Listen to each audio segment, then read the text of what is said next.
Queridos irmãos, queridas irmãs, a palavra do Senhor vem mais uma vez lembrar que o homem, filho do amor, foi criado para amar.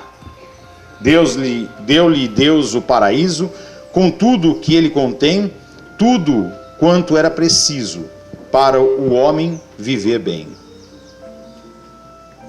Deu-lhe o Pai um lar tão lindo, porque desde o início quis ver sempre o homem sorrindo, sadio, alegre e feliz. Deu-lhe ainda autoridade para escolher e assumir de livre e plena vontade seu modo de ser e agir. No entanto, qual filho pródigo, movido a orgulho e cobiça, quis o homem como código, em vez do amor, a injustiça. Vencido pelo egoísmo, puxado pela ambição, precipitou-se no abismo, poluindo o coração. De coração poluído, o homem desatinou-se e, envilecido e aturdido, no sofrimento afundou-se. Por isso Deus nos mandou seu próprio Filho Jesus, que veio à terra e lançou sobre os homens nova luz. Onde existia a discórdia, lançou a luz da união e a luz da misericórdia, onde faltava o perdão. E onde imperava a violência, estúpida e pertinaz, com bondade e paciência, lançou ele a luz da paz. Fez da fé um candeeiro onde havia insegurança, e onde havia o desespero, lançou a luz da esperança. Mas, sobretudo, Jesus, o mestre, o amigo, o pastor, quis ser para o mundo a luz maravilhosa do amor. Veio aos homens recordar, a todos sem exceção, que é na alegria de amar que se encontra a perfeição. Amar a Deus, que é o amor, e de tal modo nos ama, que a todo instante, ao calor do seu carinho nos chama. Amar os nossos amigos, aos quais devemos favores, e amar até os inimigos, que nos causam dissabores. Amar a ponto de dar nossa vida pelo irmão, que de um de nós precisar, no momento de aflição.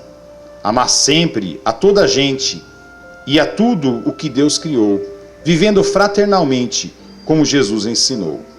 Amar com máximo amor o pobre principalmente, o nosso irmão sofredor, que mais precisa da gente. O velhinho abandonado, a criança sem ninguém, o doente, o injustiçado, e o que do vício é refém. Amar também o que pensa que tem tudo e não tem nada, e o que no luxo compensa uma vida esvaziada. Amar o escravo do orgulho, o arrogante, o prepotente, que se afoga em seu mergulho na lama que traz na mente. Amar, irmãos, o invejoso, o mentiroso, o que odeia, e que perverso e vaidoso, na própria trama se enleia. Amar o bom e o ruim, que os dois são nossos irmãos.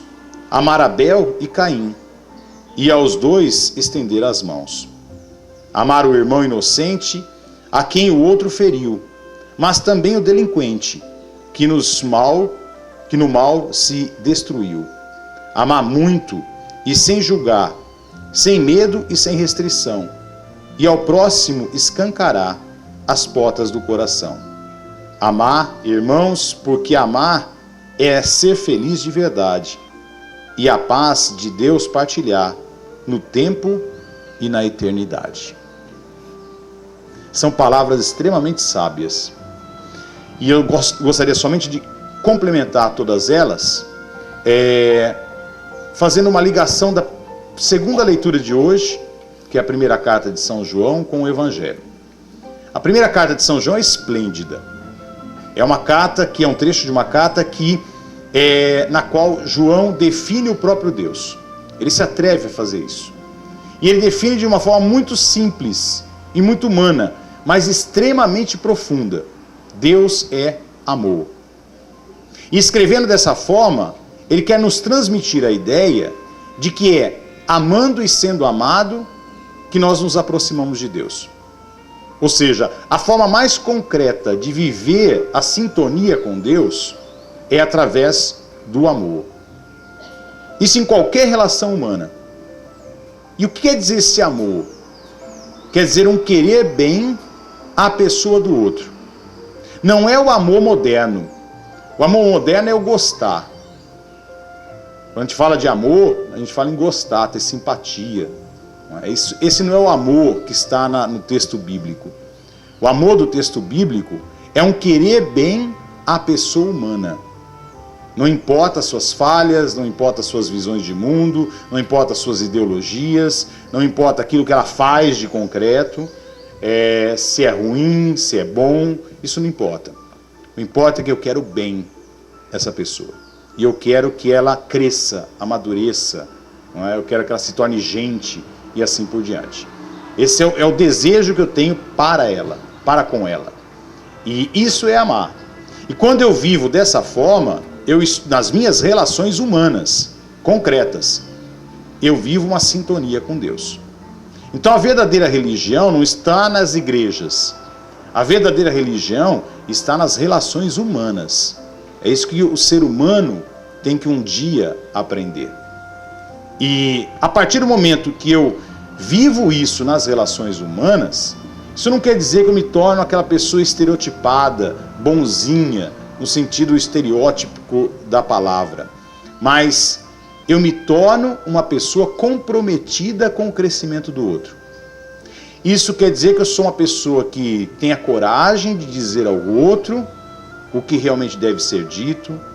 Eu tenho a coragem de dizer não ao outro quando deve ser dito não. Eu tenho a coragem de dizer sim ao outro quando deve ser dito sim. Eu não posso condenar o outro simplesmente e mantê-lo condenado. Eu devo deixar com que o outro seja pessoa humana, lembrando que pessoa humana é um ser livre, imutável e que pode me surpreender. Ou seja, muitas vezes nós temos preconceitos em relação às pessoas, condenamos essas pessoas, já taxamos essas pessoas de alguma coisa e não esperamos mais nada delas. E de repente elas nos surpreendem. Por quê? Tem uma atitude que nós não esperávamos ter, que elas tivessem. Então, viver o amor é ser uma pessoa aberta ao ser humano.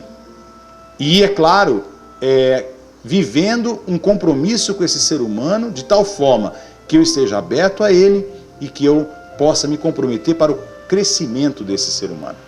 É essa a vivência do amor. O amor é muito mais exigente do que uma coisa melosa. O amor moderno é uma coisa melosa. Agora, o amor bíblico não. É um comprometimento com a pessoa humana. E exige muitas vezes posturas muito sérias da nossa parte. Posturas realmente francas. E aqui vem um ponto muito interessante.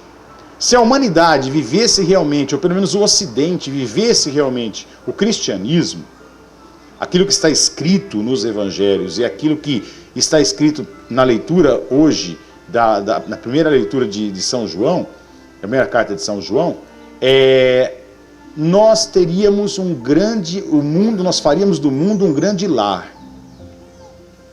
E lar, eu sempre faço questão de recuperar essa palavra. Lar não quer dizer casa. Casa é um abrigo. Então a caverna pode ser uma casa, uma construção pode ser uma casa, uma linda construção pode ser uma casa. Enfim, nós temos diversos tipos de casa. E casa é um abrigo, onde eu posso me abrigar da chuva, onde eu posso dormir, onde eu posso me proteger e assim por diante. Nossas famílias vivem numa casa, mas nem sempre nossas famílias vivem num lar. Por quê? O que é o lar? O lar é um espaço onde eu possa ser eu mesmo, onde eu não tenho que vestir máscaras, representar papel, onde eu não fico preocupado o que os outros irão pensar, ser, nada disso, eu sou eu mesmo. E esse é o verdadeiro lar. Há pessoas que não moram juntas, mas quando se encontram, a amizade é tanta que o lar se forma imediatamente. Você se sente totalmente à vontade. Você pode ser você mesmo.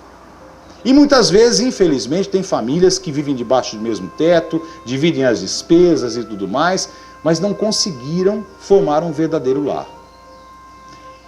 E esse lar que eu estou falando poderia ser o mundo. Ou seja, o universo, essa natureza toda deveria ser o nosso verdadeiro lar. Não é? A partir do momento que as pessoas vivessem com franqueza, com honestidade, com sinceridade, com simplicidade. Não é? Se as pessoas realmente se enxergassem como seres humanos que vivem no mundo, e vivem no mundo para quê? Para se querer bem, ponto final. Não é? E querer bem aqui, lembrando que não é no sentido meloso de simplesmente dizer o que o outro gosta. Não é? É justamente por nós entrarmos nesse sentido meloso da palavra amor, é que o mundo fica hipócrita. Aí então eu começo a dizer ao outro que eu acho que o outro vai gostar, mas não é aquilo que eu sinto, não é aquilo que eu estou vendo, não é aquilo que eu devo dizer. E o amor da Bíblia diz, dos textos bíblicos, é esse amor que eu tenho que dizer aquilo que eu devo dizer, não é? Aquilo que eu sinto. Posso estar errado, mas errar é humano. E se nós vivemos em casa, aliás, se nós vivemos no lar, não é? Eu posso errar à vontade. E os outros vão me corrigir, com certeza. Por quê? Porque nós somos francos, nós somos honestos. Não é? Às vezes tem pessoas que me fazem críticas, né? E pensam que eu vou ficar magoado com isso. Não, eu não fico magoado com crítica nenhuma. Não é? Por quê? Porque a crítica é boa, a crítica é necessária, a crítica nos purifica, faz com que a gente pense, repense sobre aquilo que a gente faz. Eu prefiro muito mais uma crítica sincera do que aquele elogio. Não é? Ai, padre, que missa maravilhosa, ou coisa parecida, né? Daquela pessoa que só está falando por falar. Não é? Ou está querendo uma médiazinha com o padre, pensa que vai ganhar o céu por causa disso, ou alguma coisa assim. Não é? Isso é muito triste. Não é? Ou seja, nós precisamos cada vez mais ampliar os lares que nós temos num grande lar, que é o mundo. Quem sabe um dia a humanidade chega a um ponto, não é, de nós podermos viver num grande lar. Não é? E a gente possa ser sincero, honesto, livre, não é? Mas numa liberdade tal que eu não preciso dizer, olha, eu tenho que respeitar o limite o meu limite, eu tenho que ter um limite para respeitar o limite do outro.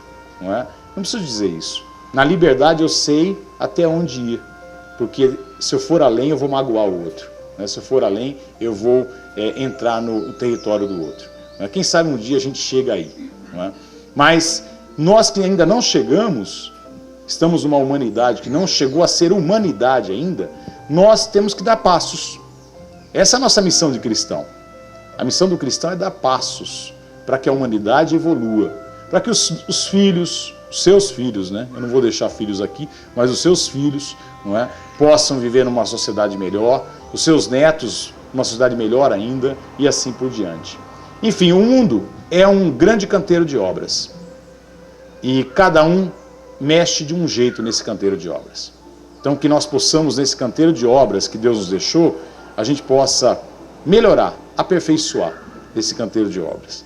E através desse amor que faz com que a gente ame a Deus, através do amor ao próximo.